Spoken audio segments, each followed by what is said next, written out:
अस्सलामुअलैकुम वरहमतुल्लाहि वबरकातुहू। मेरा नाम फ़ुज़ैल खान है और मैं आप सबको वेलकम करता हूँ कुरान मल्टीवर्स रमज़ान रिफ्लेक्शन इस एपिसोड नंबर 7 में। इस एपिसोड के अंदर हमने अब तक जो भी पढ़ा है सूरह अल अलक़ के अंदर उसको और आगे बढ़ाएंगे। यानी अब तक हम क्या पढ़ चुके हैं? बिस्मिल्लाहिर्रहमानिर्रहीम, इक़रा बिस्मि रब्बिकल्लज़ी ख़लक़ ख़लक़ल इंसान मिन अलक़ इक़रा व रब्बुकल अकरम। ये 3 आयतें हम कंप्लीट कर चुके हैं। अल्लज़ी अल्लमा बिल क़लम, और वो जिसने सिखाया कलम से। तो ये जो आयत है, आयत नंबर 4, इसके बारे में आज हम पढ़ने वाले हैं। सबसे पहले सूरह अल अलक़ चैप्टर नंबर 96 है कुरान का, ये हमें पता होना चाहिए। और ये फ़र्स्ट रेवलेशन है नबी अकरम सल्लल्लाहु अलैहि वसल्लम के ऊपर।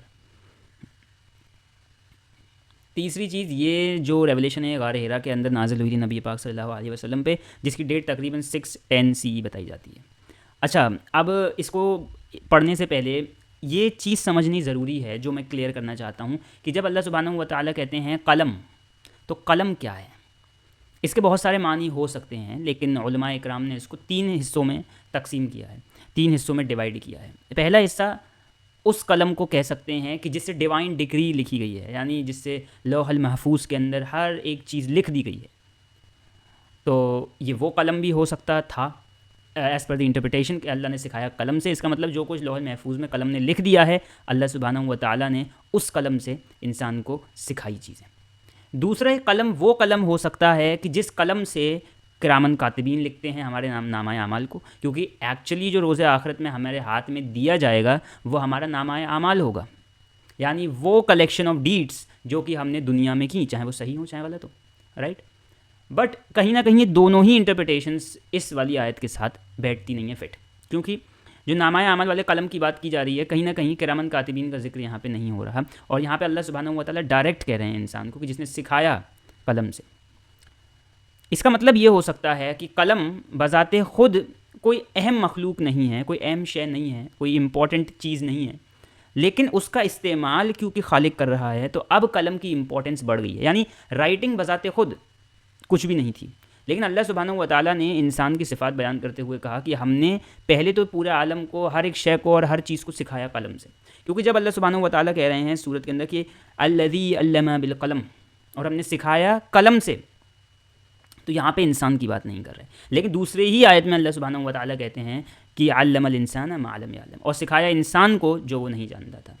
अल्लमल इंसान मा लम यअलम, सिखाया इंसान को जो वो नहीं जानता था। यहाँ पे वाव इस्तेमाल नहीं किया गया दूसरी आयत में, यानी 5th आयत में, यानी वअल्लमल इंसान नहीं इस्तेमाल हुआ, बल्कि अल्लमल इंसान मा लम यअलम, सिखाया इंसान को। इसका मतलब ये है कि कहीं ना कहीं वाव इस्तेमाल ना होने का मतलब ये है कि ऊपर वाला सिखाना नीचे वाले सिखाने की कंटिन्यूएशन है। और यहाँ जो ऊपर वाली आयत में अल्लाह सुब्हानहू व तआला सिखाने की बात कर रहे हैं कि हमने सिखाया कलम से, वो दरअसल इंसान की ही बात की जा रही है, क्योंकि वाव का इस्तेमाल नहीं हुआ है। वाव अगर इस्तेमाल होता तो वो एक कंजंक्शन की तरह उन 2 सेंटेंसेस को अलग कर देता, लेकिन क्योंकि वाव का इस्तेमाल नहीं किया तो इसका मतलब कि ये दोनों सेंटेंस एक ही तरीके से बयान किए जा रहे हैं। और भी तरीके से अल्लाह सुब्हानहू व तआला कुरान के अंदर ऐसे सेंटेंसेस को बयान करते हैं, वर्सेस को, जैसे कि व इज़ल मौऊदतु सुइलत बिअय्यि ज़ंबिन क़ुतिलत, और जब पूछा जाएगा उस मरी हुई लड़की से कि किस बिना पे, किस जुर्म की वजह से दफनाई गई थी। तो ये क्योंकि दोनों आयतें एक ही उस कनेक्शन की बात कर रही हैं, तो अल्लमा बिल क़लम अल्लमल इंसान मा लम यअलम, ये दोनों भी एक ही चीज़ की बात कर रही है, यानी इंसान का सिखाए जाना कलम के साथ। तो अल्लज़ी अल्लमा बिल क़लम, यहाँ पे अल्लमा का लफ्ज़ इस्तेमाल हुआ है। और जिसने मेरी सूरह अल फातिहा की कॉस्मिक जर्नी वाली वीडियो देख रखी है, ख़ास करके चैप्टर 2 जहाँ पे मैं रब्बुल आलमीन के बारे में बता रहा हूँ, तो वहाँ से आप बहुत अच्छी तरीके से एक थेमेटिक कनेक्शन निकाल सकते हैं आलमीन का अल्लमा के साथ, क्योंकि अल्लमा और आलमीन इन दोनों के रूट लेटर्स सेम हैं, ऐन लाम और मीम, तो कहीं ना कहीं ये जुड़ता है आपस में आके। अगर हम इसको थोड़ा सा अरबिक तरीके से देखें, हालांकि मेरी अरबी उतनी अच्छी नहीं है, लेकिन फिर भी हम कोशिश करते हैं इसको एक अरबी की ग्रामेटिकली इसको देखने का, तो हमें ये चीज़ समझ में आती है। अल्लज़ी, अल्लज़ी जो है एक रिलेटिव प्रोनाउन है जिसका मतलब है हु या that, referring back to your lord from the previous verse, यानी इक़रा व रब्बुकल अकरम, ये इससे कनेक्ट होती हुई वर्स है अल्लज़ी अल्लमा बिल क़लम, जिसने सिखाया कलम से या कलम के ज़रिए से। अल्लमा का मतलब मैंने बता दिया, ये सेकंड फॉर्म वर्ब है जो कि ऐन लाम मीम से रूट लेटर्स से मिलके बना है। इसका मतलब भी नॉलेज होता है। और डबल एल जो है अल्लमा, क्योंकि ऐन लाम के ऊपर तशदीद है, इसका मतलब ये डबल लाम की तरह पढ़ा जाएगा, अल्लमा। तो ये सिग्निफाई करता है कैजुएटिव फॉर्म, जिसका मतलब है उसने सिखाया या उसने इंस्ट्रक्ट किया। इसका सिंपल मतलब ये नहीं कि वो जानता है सब कुछ, यानी इसमें ये बताया जा रहा है कि क्योंकि वो जानता है तो उसने वो चीज़ सिखाई इंसान को। इसके बाद बिलकलम, यानी बी का लफ्ज़ इस्तेमाल जो हुआ है वो बाय या विद इस तरीके की प्रपोजिशन है। अलकलम, कलम मतलब पेन, और ये वही पेन है जो एक नॉर्मल पेन होता है। यहाँ ना तो लौहल महफूज वाले कलम की बात की जा रही है और ना उस कलम की बात की जा रही है कि जिस कलम की कसम अल्लाह सुब्हानहू व तआला सूरह कलम में खाते हैं, नून वल कलमी वमा यस्तुरून, ये वो वाला कलम भी नहीं है। ये वो कलम है जिस कलम से हम और आप सब लिखते हैं डेली यूज़ में, एक सिंपल सा ऑब्जेक्ट, एक सिंपल सा कलम। यहाँ से अल्लाह सुब्हानहू व तआला इंसान को ये बता रहे हैं कि ना सिर्फ हमने तुम्हें इल्म दिया, बल्कि हमने तुम्हें इल्म की वो फॉर्म अता करी जिस फॉर्म के अंदर जो तुम याद करते हो, जो तुम समझते हो, वो तुम डॉक्यूमेंट भी कर लेते हो। यानी तुम्हारे पास ये ताकत है, इंसान के पास एक एबिलिटी है कि वो हर वो चीज़ जो जानता है वो सिर्फ उसको ओरली नहीं रखता, बल्कि उसको रिटन फॉर्म में डॉक्यूमेंट भी कर लेता है। अल्लज़ी अल्लमा बिल कलम अल्लमल इंसान मा लम यालम, सिखाया इंसान को जो वो नहीं जानता था। इसका मतलब ये हुआ कि इंसान को वो सारी चीज़ें सिखाई जो वो शायद कभी नहीं जानता था, और जब इंसान ने वो चीज़ें सीखी, या शायद इंसान जो उस चीज़ को सीखने के प्रोसेस में है, उधर इंसान को इस लिखने की, इस डॉक्यूमेंटेशन की भी ज़रूरत पड़ती है। इसका और एक डीप मीनिंग हो सकता है, लेकिन हम कोशिश करेंगे कि उसको आगे आने वाली वीडियोज़ में देखें। अभी के लिए यहाँ पे हम एक क्लासिकल व्यू देखेंगे। अर्ली कमेंटेटर्स ने यूनिवर्सली अंडरस्टूड किया है इस वर्स को as a celebration of literacy and writing as a divine gift foundational to both religion and civilisation. यहाँ पे कई बार एक डिबेट भी होता है जिसके बारे में हम आगे आने वाली वीडियोज़ में बात करेंगे, लेकिन मेरे ख्याल से रिलीजन और सिविलाइजेशन, जो कि स्कॉलर्स भी यही मानते हैं, उस चीज़ के लिए डिवाइन गिफ्ट है।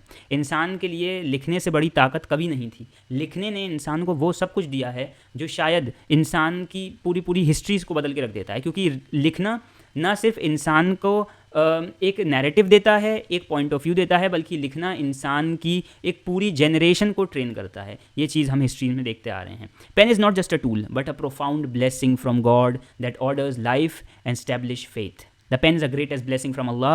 Without it, religion would be not established, nor would life be ordered.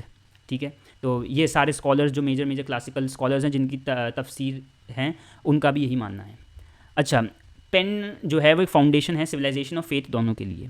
अल-तबरी इसके बारे में कहते हैं कि it highlights human progress from ignorance to knowledge through God's bounty enabled by the pen. यानी इंसान के ना जानने वाले प्रोसेस से इंसान के जानने वाले प्रोसेस तक जो कुछ भी है वो अल्लाह का अता करदा है। यानी जो इंसान नहीं जानता था उसको अल्लाह ने वो चीज़ सिखाई एक एबिलिटी के साथ, और वो एबिलिटी है एक छोटा सा टूल जिससे हम लिखना जानते हैं, वो पेन है। तो ये चीज़ बहुत इंपॉर्टेंट है। और अल-कुर्तुबी भी यही कहते हैं कि अल-कलम means script and writing, links the act of writing to be first to the first of prophets, starting the first person to write was prophet Idris अलैहिस्सलाम, इनॉक। इसके बारे में हम आगे बात करेंगे। It signifies the perfection of a generosity, he taught his servant what they did not know and move them from darkness of ignorance to the light of knowledge. ये important है। इंसान जो कुछ भी नहीं जानता था, अल्लाह सुब्हानहू व तआला ने उसको हर वो चीज़ सिखाई, यानी उस एब्सोल्यूट ट्रुथ जिसकी बात हम बहुत बार कर चुके हैं सूरह अल-फातिहा वाली सीरीज़ में, उस असल सच्चाई के बारे में इंसान को बताना, ना सिर्फ बताना बल्कि उस सच्चाई को ढूंढने के लिए इंसान को तैयार करना, उसका एक बहुत बड़ा टूल अल्लाह सुब्हानहू व तआला पहली ही वर्सेस के अंदर दे रहे हैं। अल्लज़ी अल्लमा बिल कलम अल्लमल इंसान मा लम यालम। इसके अलावा इसका एक बहुत बड़ा रोल परसीविंग नॉलेज के अंदर भी है, यानी एक लिखे हुए अल्फाज के अंदर। ये सोचिए, अगर अल्फाज कभी लिखे ही ना जाते तो हमें अल्फाजों के बारे में कैसे पता चलता। अगर ज़बानें कभी बनाई ही ना जाती तो हमें अलग अलग ज़बानों के पैटर्न्स और उनकी लिंग्विस्टिक्स के बारे में कैसे पता चलता। ज़बान दरअसल सिर्फ ज़बान नहीं होती, ज़बान एक पूरी की पूरी थॉट प्रोसेस है इंसान की, जो कि इंसान ने ख़ुद बनाई है। और ये बहुत बड़ी गिफ्ट है इंसान को जो अल्लाह सुब्हानहू व तआला की तरफ से दी गई है, कि वो हर वो चीज़ जो जानता है वो उसको एक्सप्रेस कर सकता है एक ज़बान के अंदर, और उस ज़बान से वो नए नए आइडियाज़ भी जनरेट करता है। तो ये बहुत इंपॉर्टेंट है।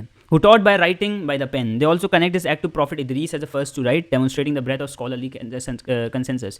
यहाँ पे इब्न अब्बास ने रज़ियल्लाहु ताला अन्हु ये बहुत इंपॉर्टेंट बात की कि जो इन दो आयतों के अंदर अल्लाह सुब्हानहू व तआला बता रहे हैं कि हमने इंसान को सिखाया कलम से और सिखाया वो जो वो नहीं जानता था।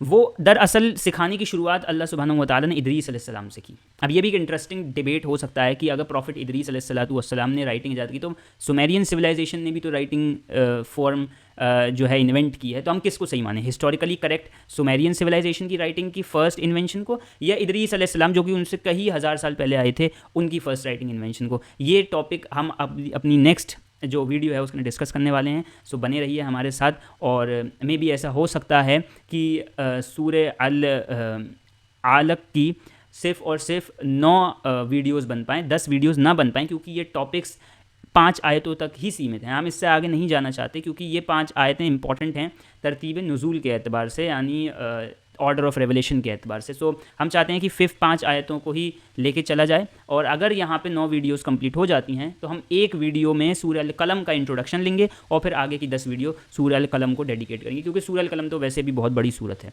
और उसके बाद सूरह अल मुज़म्मिल और सूरह अल मुद्दस्सिर इंशाअल्लाह ताला हम करेंगे। तो आज की इस वीडियो के लिए इतना ही सही। अगली वीडियो में मिलते हैं। दुआओं की दरख्वास्त आप सबसे रहेगी, और अगर कमेंट सेक्शन में आप कुछ भी कमेंट करना चाहते हैं, अच्छा या बुरा, तो ज़रूर कर सकते हैं। मैं आपके कमेंट्स का बेसब्री से इंतज़ार भी करता हूँ और उसका रिप्लाई भी करता हूँ। तो उम्मीद करता हूँ कि आप सबको वीडियो पसंद आई होगी। अगली वीडियो में मिलते हैं, तब तक के लिए अल्लाह हाफ़िज़।